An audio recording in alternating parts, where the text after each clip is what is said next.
Welcome to Massive Beers. My name is Matt. We do the beer stuff here. Homebrew, hopeful goodness in the form of Joe and Mike and Joe. It is their Tmavé Pivo Dark Czech Lager. Yeah, homebrew reviews. I dig them. They sound off a bunch. This would be number 5 of 6. Let's dive in this sucker, see what we got. They have written on here a rich, dark malt Czech lager with a roast character that can vary from almost absent to quite prominent.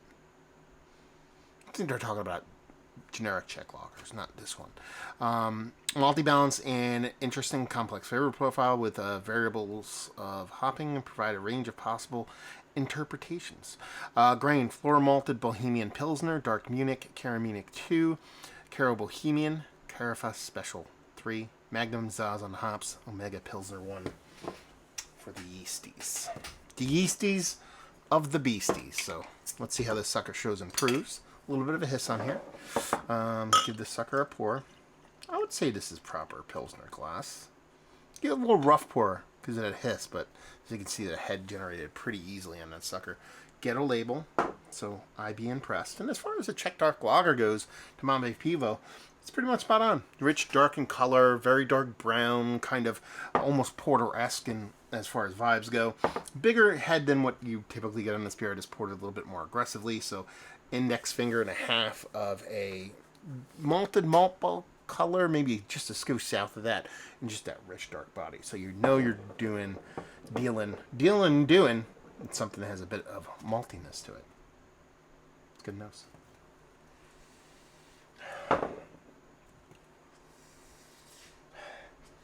It is all about the malts, at least aromatically here. Because it is just this nice roasted malt, nothing too crazy, a little bit of baker's chocolate, maybe a skosh of sweetness on top of that. A little bit of toasty, I'm not going to go roasty toasty, a bit of toasty darker malts.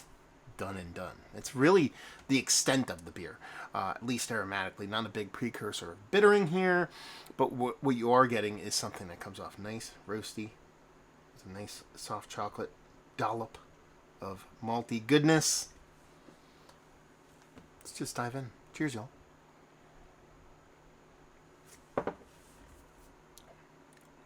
It's delicious. This has become a theme with this 6-pack banger of beers. Very delicious stuff. Probably a little less bittering than I want it to be.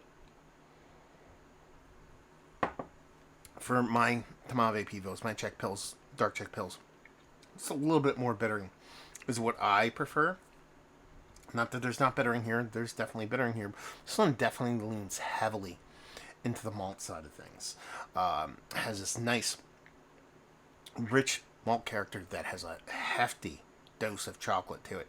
We're not dealing with just baker's chocolate here. It's running the gamut. It's going up and up and up. It's not getting to milk chocolate levels, but there's this nice, just beautiful chocolate kind of floating throughout the whole thing.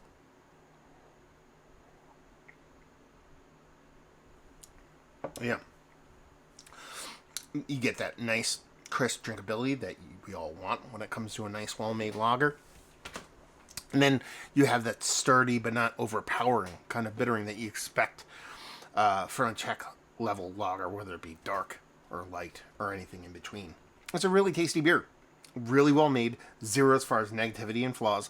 I just think these beers come down to a little bit more of a personal preference. I have no qualms on this beer. You're talking about a 6% Ripper Chugger. I will drink the crap out of this beer fantastically and epically happily.